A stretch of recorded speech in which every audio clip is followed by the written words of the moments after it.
Hello, Flute friends. I'm Matthew Allison with Flute World, and today I'm joined by Ryerson, who is the program chair of the 2023 National Flute Association Convention, and Keith Underwood, one of the recipients of the Lifetime Achievement Award. And Allie, you've known Keith for quite a while. Could you introduce him to us? I would absolutely love to, Matthew. Nothing would give me more pleasure than to introduce my dear friend and beloved colleague, Keith Underwood. So Keith and I go way back, even though we're both from New York, from the East Coast. Originally, we basically met out in California in Carmel, the little village of Carmel Valley, where Hidden Valley Music Seminars is located. And this institution has a long history of 60 years, I think, as a matter of fact, of master classes. Julius Baker, gave his master classes there for many, many years. And Keith and I both have the honor and distinction of having taught our master classes out there for decades, actually. And so Yeah, I've gotten to play flute recitals in the same room that Julius Baker's, Julius I Baker know and recital it, CDs. What? it's Which is an incredible. amazing room. It's And incredible. people pointed out to me where Julius Baker stood, when he plays I at know, concerts. I know. I feel It's it's like incredible.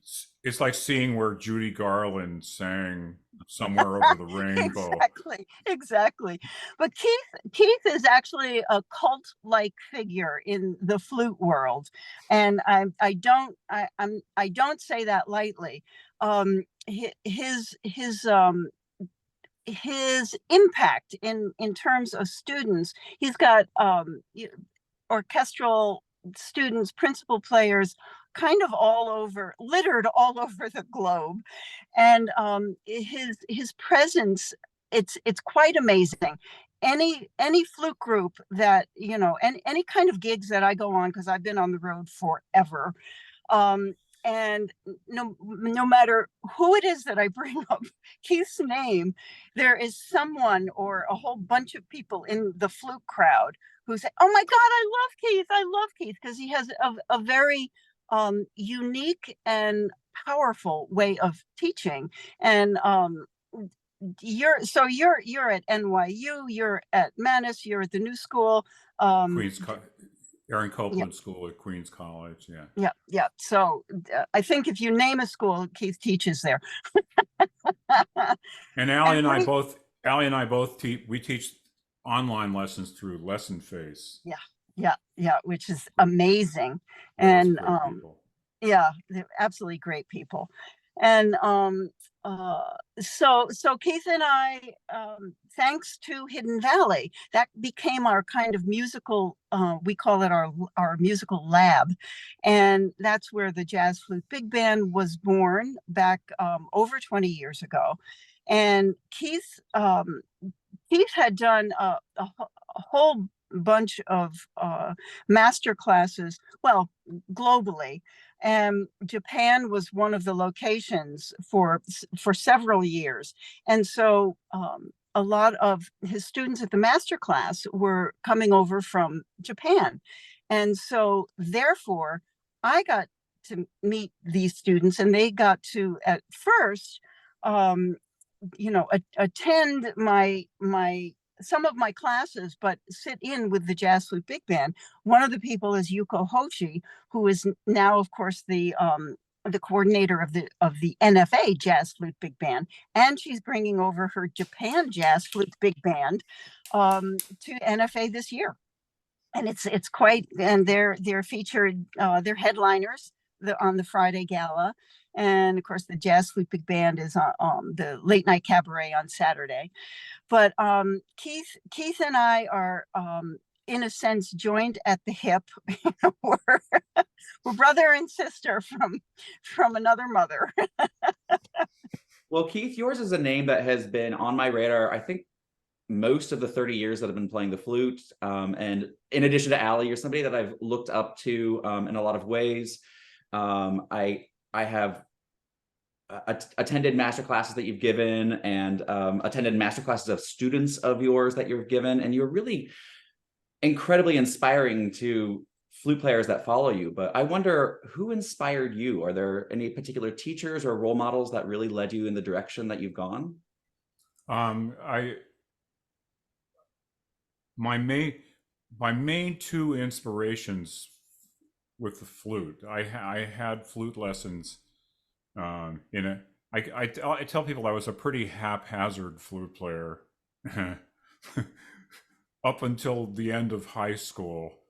I had no feeling. I had no feeling that I would ever do music as a profession until a teacher at a community music school, neighborhood music school, Grace Feldman, my little Baroque music, Renaissance music teacher.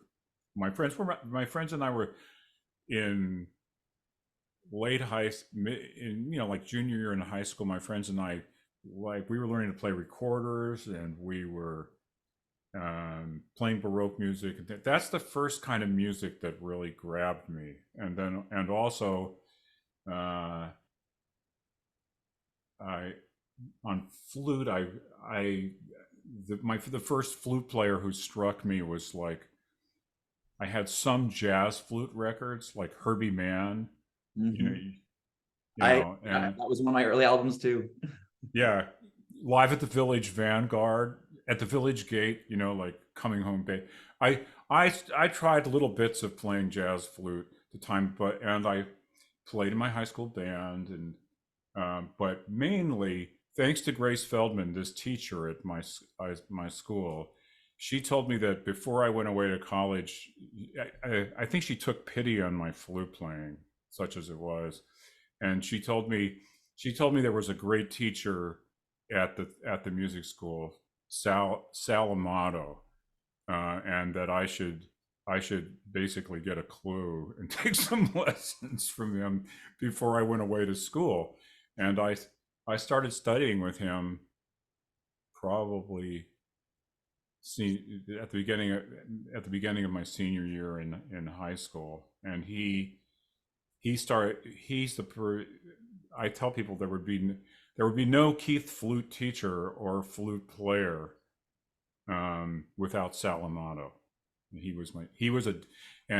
I'll try to talk about him at the flute convention now that I have this opportunity, because people don't know his name, but he was a doubler in New York City, particularly in the 1950s, 50s through early 60s. Sal played on these 1950s television shows like Sid Caesar, Your Show of Shows, Bella Telephone Hour, the original Tonight Show with I think he was in the one with Steve Allen, and then with Jack Parr. And Sal, unlike most doublers are clarinet players and sax players who pick up the flute. Sal's original instrument, when he grew up in Italy, and emigrated to the United States in the 1930s, and his original instrument was flute.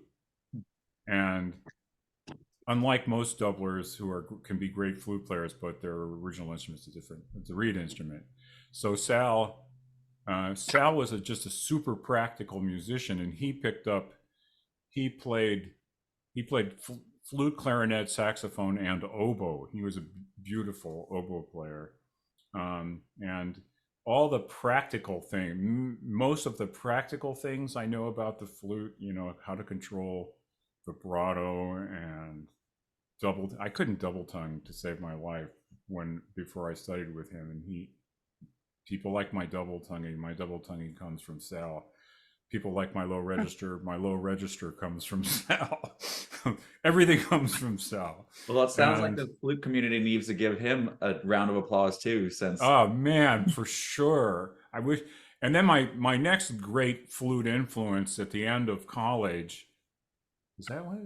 Yeah, right out of college, I'm from New Haven, and people told me I should take some lessons with Tom Neifinger, who was the teacher at Yale, and so I was introduced to Tom, and I started studying with him, and I studied with him for a year privately, then got into the music school, and then I went to Yale Music School, and I, kept studying with Tom, and Tom was just the deepest musician ever, and great pianist, and great flute ideas and things like this. So I'm super happy to talk about not of Sal and Tom Knifinger. I could blow my whole stay at the convention. I could blow just talking about my teachers.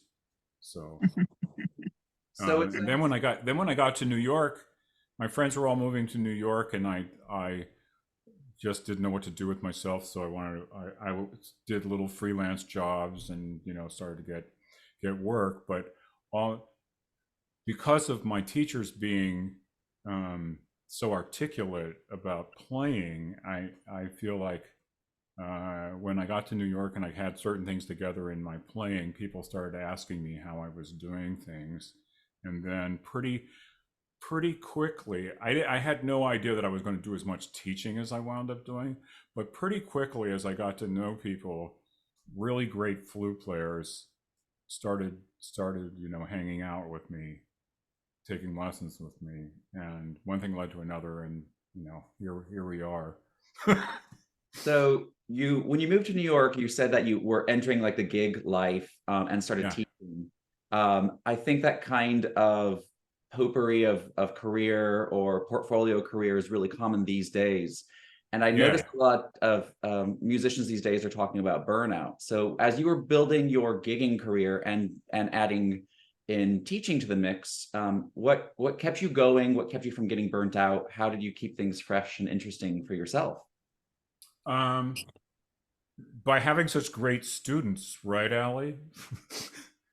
That's true. I just taught, I taught so many amazing flute players, and people ask me who my influences were, and I say Salamato, Tom Knifinger, Jean-Pierre Rump, I loved Rumpal to pieces, and Julius Baker, but I was so lucky in the people that wound up studying with me that I feel like my influences are my students, and I feel like what recording of Firebird is it, or what what's the best recording of Daphnis and Chloe you've heard, or whatever, and for me it's like Christina Smith playing Daphnis and Chloe for me in my apartment in 1991. Bart Feller playing Bartok Concerto for Orchestra. I was a semi flute excerpt practicer. Never practiced them as much as I should have at the time. But over time, from teaching so many great flute players, I got a feeling about playing flute rep and flute excerpts really from the people I was teaching. So thank you everybody for teaching me how to play this stuff. I really learned it. I really learned it, and the big, like I just finished, a great student of mine who's the principal, Stephanie Lansrein, who's the principal flutist in Monterrey, Mexico, just did a performance of the Bear Flute Concerto like 3 weeks ago, and then I was preparing her for that performance, and we were going yet again through the Bear Flute Concerto over and over again. And that's, anything I know about that really comes from interacting with such great players. So being around others and especially keeps away the burnout. Yeah. Wow. And also I had got to say, freelance, I had lots of, opportunities to play in orchestras and freelance situations, but the mixed career thing, I not having all your eggs in one basket is pretty fantastic, right, Allie? Oh, absolutely. Well, of course, I didn't really start teaching until I'd been on the road for I taught as a kid. I mean, right through high school. I mean, I started teaching when I was 11, I think, but then I went on the road when I was 20, which is 50 years ago. So I hear you. Oh my God. Oh my God.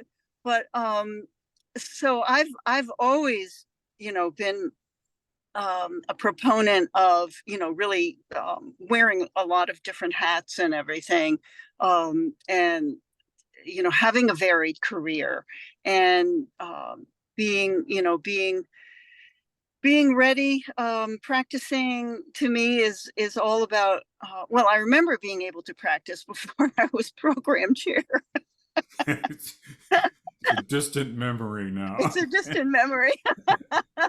When you wear that many hats, when you're working on orchestral excerpts, preparing recitals, teaching, etc., that takes quite a lot of focus in your practice. How would you describe your practice regime to cover so many areas that you need to have under your control then?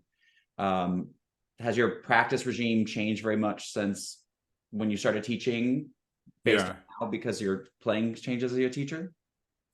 Yeah, I mean, wearing different hats and like, freelance music, sometimes you have to like show up for a concert and you haven't, I was called to sub for like Tom Knifinger or on no rehearsals, just show up at this concert and play, big classical pieces, with a conductor waving his hands at me, and you have to throw things together. That's a part of it, but I think the wearing many hats, and for instance, one thing I'd like to mention, and I'm sure I'll mention, a huge influence on me was in the early 80s. I had the opportunity, thanks to the oboe player Henry Schumann, I had the opportunity to go to Brazil and Yes. teach at a music. This was the first international things I did. Was I had the opportunity to go to Brazil and teach at a music festival in Sao Paulo State at Campos do Jordão. That's, I think, 1981 and 1982, and that started a long association with Brazil for me. With Brazil, I've been to Brazil many times, including in about 1986, the spring semester of 1986. I taught for like 5 months on a Fulbright grant. Yay, Fulbright! I had a Fulbright grant to teach at a university in Brazil, and that all came about because of my festival experience. The director of the festival, Brazilian director of the festival that I taught at, was Tadeu Coelho's father. Wow. Oh, crazy. Crazy. And I love it. through Tadeu's dad, I got to know the Coelho brothers, Benjamin, Carlos, and Tadeu. And eventually, when Tadeu had come to was studying with Knifinger, my teacher at SUNY Purchase. And then I forget exactly what the chronology is, but I wound up teaching Tadeu some lessons once I came back from that festival, and people told, I guess he heard that I was a good teacher. So I started to know Tadeu in the mid to late 80s. And then Tadeu, he had come to New York to go to Manhattan School, and he left his teaching job at this university that I went to. So my Fulbright grant was because of Tadeu Coelho. I actually lived in Tadeu's apartment in Sao Paulo and commuted to Campinas, which is about 2 hours away. So Keith, how is it that I keep learning new things about you and your life? I love that. There's a lot of stuff. Yes, and I went to Brazil, and I can't recommend Fulbright grants enough, because if they take a chance on you, I went down there. Did I speak any Portuguese? No.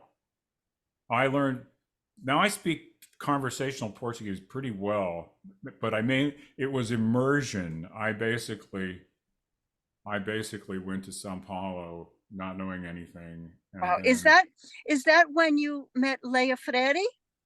That's when I met this amazing collection of Brazilian musicians. Yeah. And it's really because Do you know a Brazilian flutist in New York City, Susie Schwartz? Susan I Schwartz. I Do you know don't. her? I don't think I do. And She what a Brazilian name. Yes, right. Yeah. Her her mom was a refugee during World War II when she was a kid who wound up in Brazil. You know, Wow. went Yeah. first to England, then wound up in Brazil, and that's where Susie, Yeah. the Brazilian flute player, Oh, grew up in Brazil. And yeah. Susie was one of the Susie spoke great English when I was at that festival Yeah. in São Paulo. Province of Jordan. Yeah. So Susie was kind of like my go-between and translator, and I knew her. And then eventually, she moved to New York. And when I had this Fulbright grant,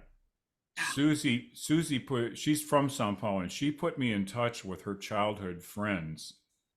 Um, the great doubler Teco Cardoso. Oh Who, my you know gosh. him? Yeah. Yeah. Not And personally, but yeah, yes. and Susie said, "My friends are going to take care of you." And I went down there, and basically I lived in my apartment and lived in Teco's house with his great parents, Un- and Unbelievable. Teco's parents. I credit Teco's parents for teaching me Portuguese, Oh, I basically, love it. I love it. because like Keith, yeah. Keith and Matthew, I have to jump off of this conversation. And Matthew, I will see you next Wednesday, I believe, at 1 Eastern. But I'm just so thrilled to be able to be here and be a fly on the wall with Keith. Love you to pieces. Yeah, I We love love you you back, back. Ellie. Oh my gosh. Thank you for everything you're doing for this convention. It's just Oh, very oh, special, to say the oh, least. thank you. Thank you. I Okay, can't wait to see you. Bye. Bye, bye. Matthew. Bye, Allie. Thank you. Bye. Now, Keith, you were just talking about your time internationally, and the 2023 National Convention's theme is Beyond Borders. So clearly, you've got some experience with music beyond geographical borders. Do you have any other thoughts of how we can bring the world of flutes together a bit more? Well, speaking of who my influences were, you know, like I said, my students. Well, now we're in the part where it's like my international students. How did I meet my international students? By being in their countries and learning how to speak their language. I wound up teaching when I was on my Fulbright grant to Brazil. I wound up teaching basically entirely in Portuguese. The first I learned Portuguese basically by learning stock phrases for teaching flute lessons, and then I fanned that out into conversational Portuguese. And then the other country that I've spent the most, I spent a lot of time in Mexico mangling my Portuguese into Spanish, and I spent many years in Japan in the summer. So I can't speak conversational Japanese, but I can say my stock flute phrases. I can teach flute lessons in Japanese. How's that? It's weird, right? That's pretty impressive. But that's just a gift to be able to spend time in a foreign country. First of all, to be able to be around international flute players is fantastic. To be with them in their own countries, fantastic. And then to have an opportunity to work, with foreign flute players in a different flute culture, that's super special. Actually, Brazil is the first place I ever taught master classes, like in groups of people, because that was my gig, was teaching at a university, then being flown around the country to teach at week-long classes or weekend-long classes in different cities. And I love Brazilian musicians to pieces. And one thing I learned so much that I think is a really good thing for American flute culture is that I found like Brazilians, Brazilian flute players are very open, and they're used to taking they're used to taking, you almost never teach a private flute lesson in Brazil one-on-one.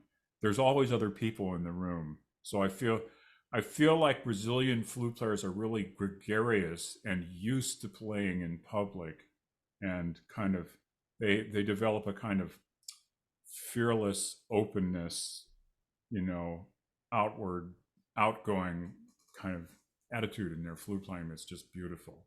Oh man, I would And like to bring that into my own studio, more buddy lessons, just so people are buddy lessons, it's somebody else. crazy. Yeah, and then another thing I gotta say, we're all connected with the internet, and some of my favorite students I'm teaching right now are online students. I teach like I teach a woman in Gabriela Corleto in Guatemala. She's one of my favorite people to teach, and she's a great flute player. And thank you, internet, for this kind of stuff. But I have to say, in the days before the internet, another thing I learned. You want to talk about practicing? The thing I learned from great Brazilian flute players, I'm thinking particularly of the wonderful Brazilian flute. If you guys ever go to Sao Paulo, look up Marcos Kiel, Kiehl. He is a great musician, great classical flute player, and he was one of my students when I taught at that university, and he's who had me down to teach many times. And when I taught Marcos, like many Brazilian flute players, he was like, "Do you have could you bring the music to the Nielsen concerto?" Like, people didn't have access. There was no online access to things. So like a lot of foreign countries are like, they expect you to bring, they want to photocopy everything you've got. And, that's the way things went down in the early 80s. But what a great way to share musical culture, is literally taking music from that was published here, Western music, to other countries. When you were you traveling, served your teaching could be okay, but you really served as a courier. were you also collecting traditional music or music by? Yes, of course. Yeah, it went both ways, and that's how I met Leia. It's like I said, I was adopted by this Brazilian family, Teco Cardoso's family in Sao Paulo. They taught me how to speak English. Teco's an improviser. I went to his rehearsals for all these great bands he was playing with. There was never any music written down. They learned everything by ear. And I wanted to say, by the way, that Marcos and other Brazilian flute players I knew, they didn't have the music to concertos, but so, do you have the music? It's like they would say, "Do you have the music to the Ibero Flute Concerto?" Oh yeah. And they would play you the Ibero Flute Concerto because they'd learned it off of records. Oh wow! And I feel like in foreign countries people did things like that. Necessity made people. Out of necessity, they learned classical pieces from recordings, and then eventually they got hold of the music, and they sort of, oh, so that's what this looks like, but they were playing things beautifully, and I feel like a little bit of that in your practice sessions, like a piece you've never heard before, can you try to play that piece by like learning the music off of YouTube? Oh, that'll be a fun challenge. I'll have to start with some nursery tunes probably, but maybe start there. Yeah, and then I use a lot of things, like a thing that Knifefinger did with me that was really wonderful. Tom was kind of a audiophile kind of guy who had like an Ampeg reel-to-reel tape recorder, and Tom taught me. He was a huge Julius Baker fan, and Tom taught me to smooth out my vibrato by playing me recordings of Julius Baker playing Bach sonatas and the Griffiths poem with the slowed down to half speed, so that you could count how many pulses of vibrato were in each note. And That sounds highly mechanical, doesn't that, Matthew? It does, but I guess when you speak, But man, that is the greatest. And I would say even slowing down performances where that are articulation or fast passages by slowing something down to half or even less speed, you can hear the um, there's a kind of a loopy sound. Something that you think is just burningly fast and that is all totally even is actually like an auditory illusion. There's an unevenness to actually really flowing, even sounding playing, and you hear that when it's slowed down. And now you kids can do that with YouTube videos. right, it's just a click of the playback settings Just a button. click of the playback settings, the little gear on your phone or your iPad, and so you guys can all reproduce my experience learning from Tom Knifinger. And by the way, like the first student I taught who got an orchestra job is Debbie Barron, who was the piccolo player in the Dallas Symphony. And Debbie was a Juilliard student when I started teaching her. And one thing I showed her was slowed down vibrato in that way. And when she got in the Dallas Symphony, her teacher was Frances Blaisdell, when she was in high school. And Frances, who was then in her 70s, called me up and she said, "Could you show me how you changed Debbie's sound like that? How did you do that?" And I said, "Well, I did that here's a recording of Julius Baker playing Daphnis, and I counted with Debbie how many pulses of vibrato were in every note of Baker's Daphnis and Chloe.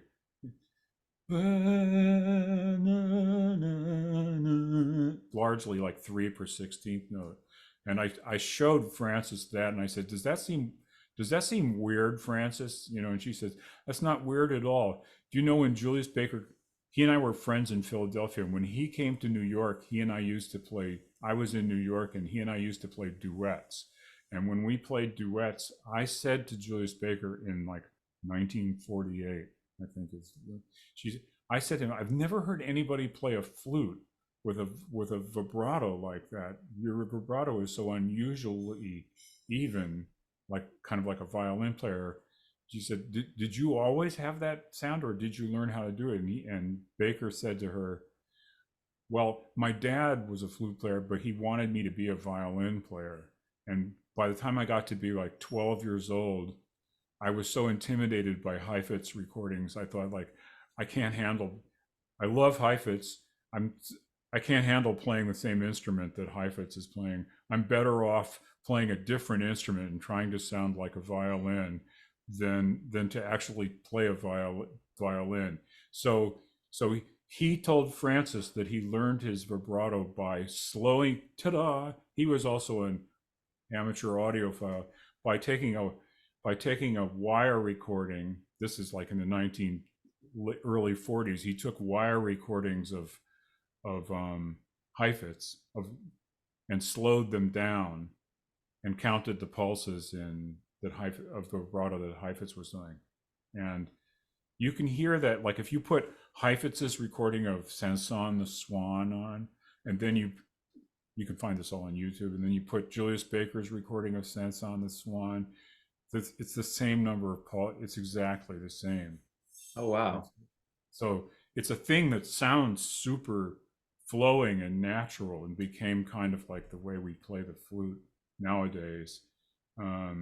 But it's something that he kind of was inspired to do by like learning something from recordings and having the idea. Speaking of cross-disciplinary or crossing boundaries, he crossed the boundary between wind playing and violin playing.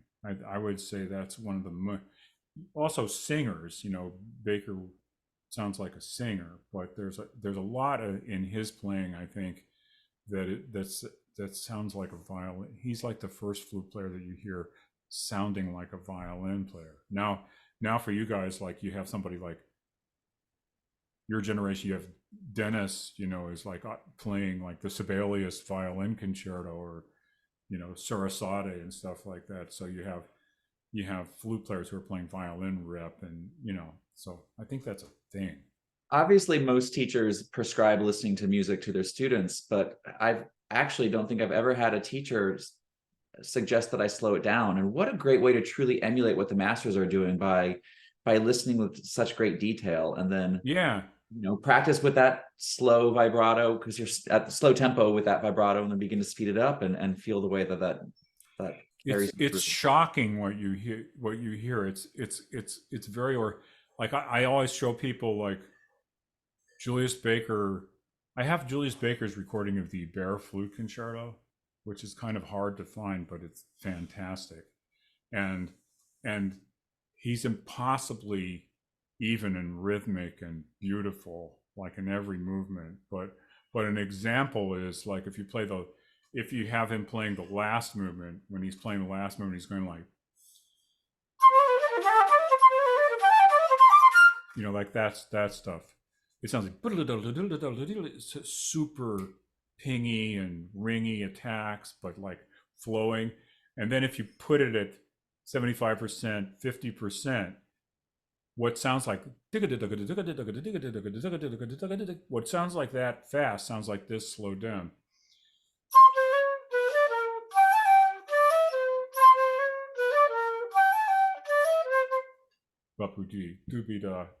And if you from that, if you practice it for 2 seconds like that,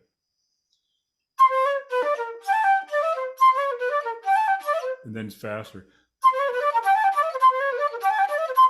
And I learned that from slowed down Julius Baker. You would think practicing slowly with, it's groups of 3 notes and I should play.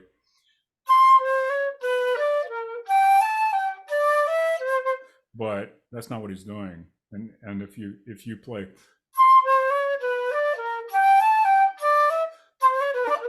you wind up scrambling because it doesn't convert to playing fast. So I hear that all over the place in his playing. Fascinating. So he actually practices with a little bit of an uneven rhythm, so that way when he speeds it up, it feels more natural, right? Rather than frantic. Yeah, you could say, does he practice uneven on consciously? One thing is, I don't care whether he's conscious or not. I just go by what I'm hearing. But you can hear it when he's playing Bach sonatas. He has like a really hip on the, it's like, it's not simply it's like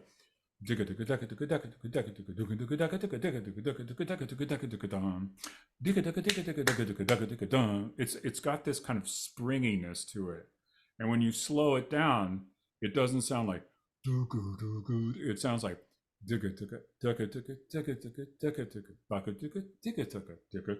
sounds like, you could call it grouping, but it's not what my idea of grouping was. It's more like it's more like 4-note cells that are like,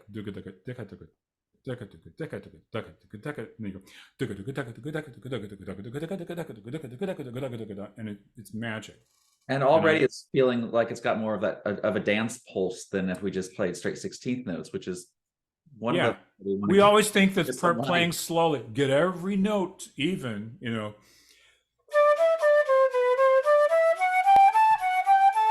Now inch the metronome up another 2 beats, 2 clicks. And then it starts to feel weird.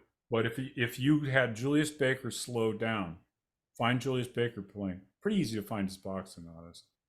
Slow that C major Bach sonata, then you'll hear.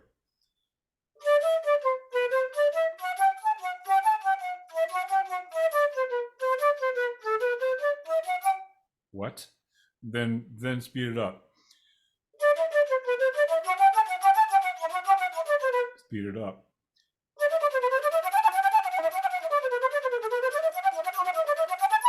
It's not. It's.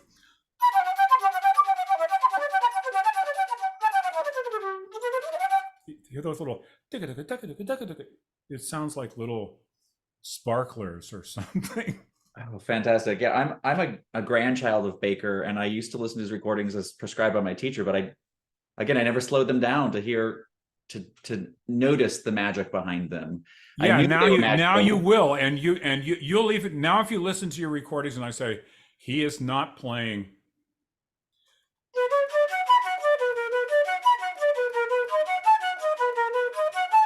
He's playing.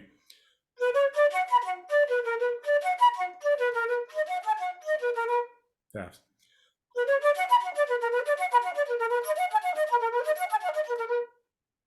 See that like hip swingy thing? Yeah, yeah. I think Yeah, rhythmically that sounded pretty even, but articulation-wise, it had a little bit of variance. Is that part of it too? Is yeah, give yeah. notes different amounts of energy? Yeah. Yeah, it's like double tonguing. Everybody says, "Oh, double tonguing, make the K and the T the same." But actually, there's a weird way that double tonguing is like, down bow and up bow. It's like you don't really want to make your up bow sound the same as it's like organic to the so like when I slow Julius Baker down playing Carnival of the Animals or that, you hear like it sounds like he's saying tucka. It's like the K is like sort of thrown away like tucka tucka tucka tucka tucka tucka tucka. What's going on? Tucka tucka. It's thrown off like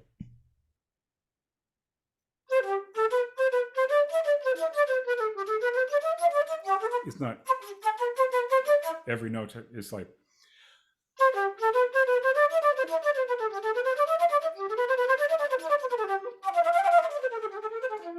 it's got this buttery kind of like, and the K isn't simply even. It's like diga.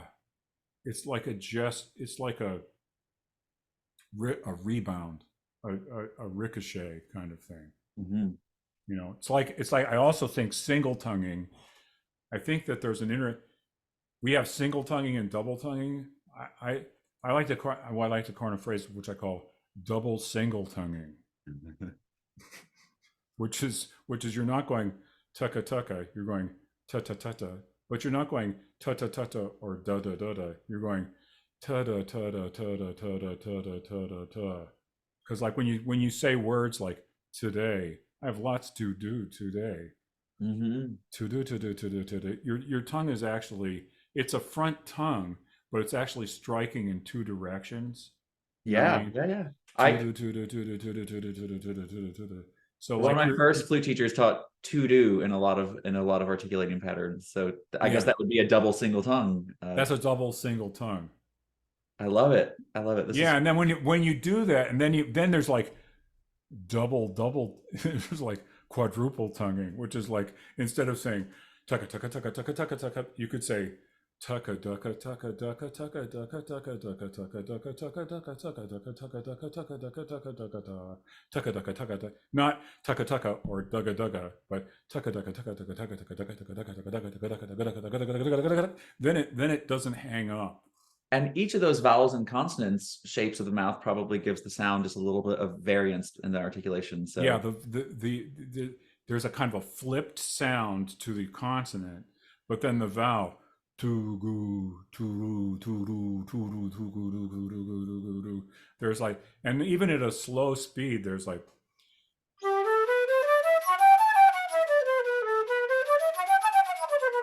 or single.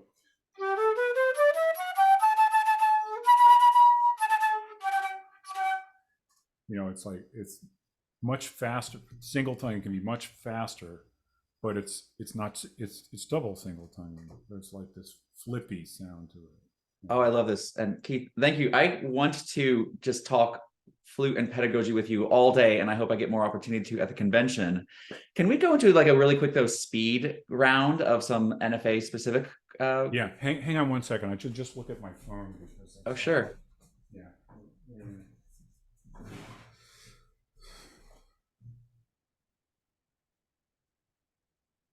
How nerdy is this iPhone case?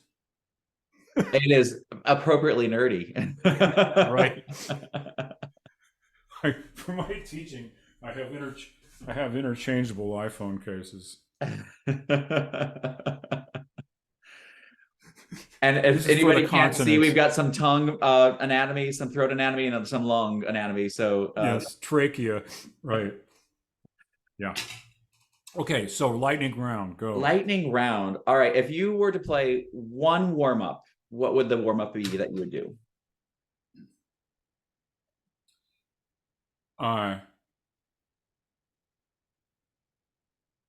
Octaves. Like Octaves, slur. once I did a class in Waco at Baylor, and I was the first few days, and then Jean Backstresser came in the middle of the week, and she did it, and somebody asked her, if you only had 30 seconds, if you were late to a rehearsal and you had one warm up you could do, what would you do? Would it be a scale, a long tone? She said octaves. Octaves. I'm total. What do you mean? She said my teacher Julius Baker had the most beautiful octaves, and so whenever I want to find my flute sound, I think of his octaves, and that's my teacher Salamato. First lesson I had with him said, "You're playing too much, like blowing too hard." And Sal played. First lesson I had with him, he goes, "You have to have your lips, you have to have your throat relaxed, and then you have."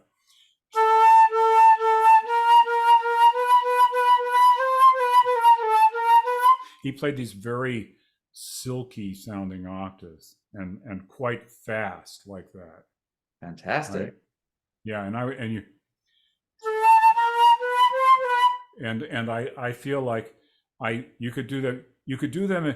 You could do that's one of my favorite exercises for doing on piccolo. I've taught a lot of fantastic piccolo players, like Kathy Payne, who plays in San Francisco Symphony, or Debbie, who played in the Dallas Symphony. But I find the upper register on piccolo from playing octaves like this. So like if you play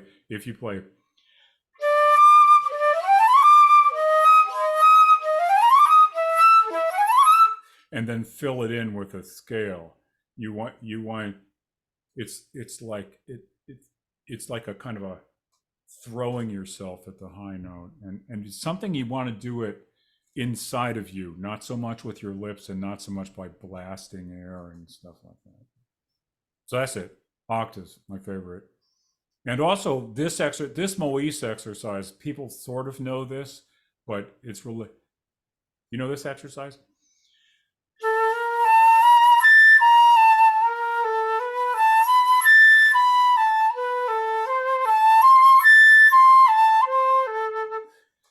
It's like, I forget what it, somebody out there will bring it to the convention, but that's called like an expanding intervals exercise. You know, it's like you take A in 3 octaves, and then you do a half step, and then a whole step, and the middle note keeps getting higher, but the outer notes are A's. I'm trying to picture if that's one of the exercises in the back of the tone development through interpretation, like one of those, and he's got some exercises in the back of that book. There's something similar at the back of that book.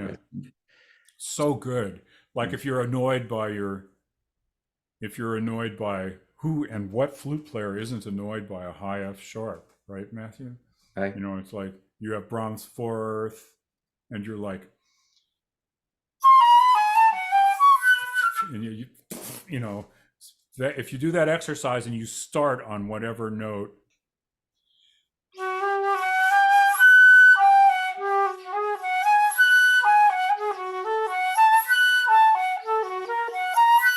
you do that exercise around with the target note being the note that annoys you, and then you go back to the excerpt,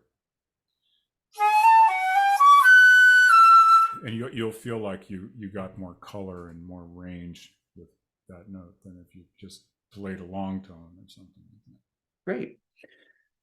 Is there a piece of music that you would come to on a rainy day, or a piece of music that you just love to play? What would be the first piece of music that would come to mind? I'm a huge Baroque music fan, so like if I were rainy day, Bach Partita. Bach Partita on a rainy day. Bach Partita on a rainy day. Yeah. you'll never, nobody can ever play that. I mean, it's such an amazing piece, and you can play it so many different ways, and yeah, so many things you can do with it. Do you have a favorite memory of a NFA past? One of my favorite memories of an NFA pass was when Tadeo was program chair. The convention was in New Orleans, and that was the first time. That was the first time Allie's jazz flute big band played. I believe that was it. And then the guest flute players at that were Bart Koiken was the Lifetime Achievement Award person, and he gave the most beautiful traverso recital. You know, an NFA flute recital, but it's a Baroque flute and a harpsichord in a hotel ballroom with like 1,000 people in it, and it was mesmerizing to hear traverso in that situation. He's such an awesome musician. And then also at that convention was Hubert Laws, played with the jazz flute big band. And then also at that convention, the great Cuban salsa player Maraca, Orlando Valle, who's going to be at this convention. That was the first time he ever played it, something. So that was the New Orleans. I love them all, but that was crazy. That was like Wonderland. Now, obviously, I and we all are excited about the gala coming up at the convention, where you and Patricia and Keith will be, and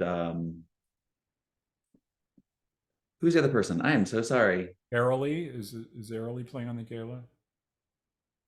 I'm trying to think of the award winners. Yeah, the Keeble, award. Jonathan The award. Keeble. Yeah. So in addition to the event where we'll be honoring everybody, what are you looking forward to with this upcoming NFA? Well, I'm looking forward. There's a concert I'm playing, and my former students of mine like Bart Feller and Emmanuel Davis and Christine. I'm playing a little bit on this concert as an honor of me, which I'm super humbled by. And then I'm on the gala on Saturday night. I'm playing a piece that I'm playing with my great Brazilian friend. Hey, Brazil again.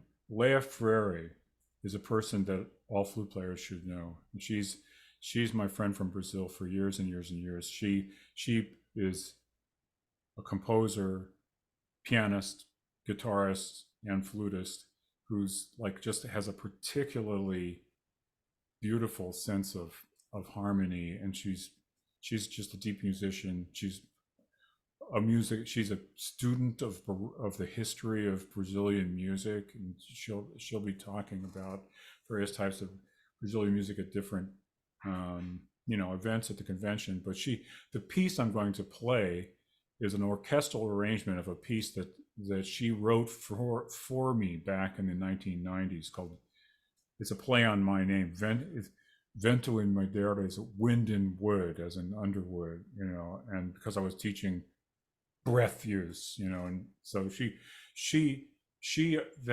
I just wanted to say that piece is like, it's beautiful, and it's a piece that she wrote for me after she and Teco and their band released a beautiful CD that's called Quintetto, and of Leia's music back about, what is this, 1998, something like that. And Leia I was in Sao Paulo for the release of that CD, and I played with them at a club. And then after the release party, we went to someone's house and had dinner at like 4 a.m. But while Teco, who's a great cook, was cooking dinner, Leia said to me, Keith, I have to ask you a question. I can't double time. Could you teach me how to while we're waiting for Teco to make dinner, it's like 3 o'clock in the morning. So she said, could you teach me to double time? I'll write you something. And I said, okay. So like I said, well, do this exercise.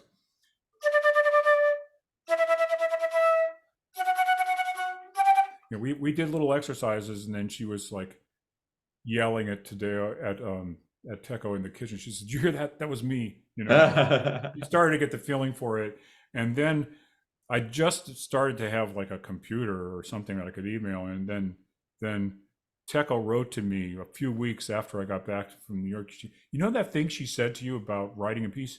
She's really writing a piece for you. It's really good. And then you know, but maybe a few weeks later, that's in the days of fax machines. My fax machine started spitting out page after page after page of this piece, and it became it's beautiful, and it became something that she did with an arrangement with her band, and that somebody also wrote an orchestral arrangement of, and it's just a beautiful piece. And Leia's going to play. She's going to play keyboards with me, and then my great pianist.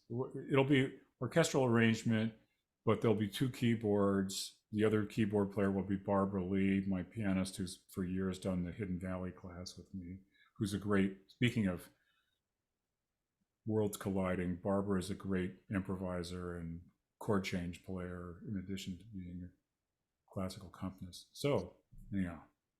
So you've had a lot of experiences with the National Flute Conventions.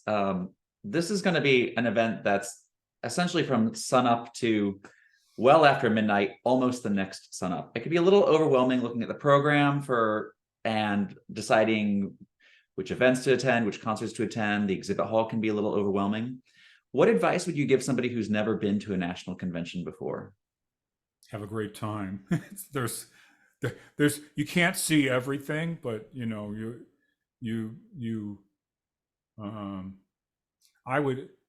I think because this particular convention has so many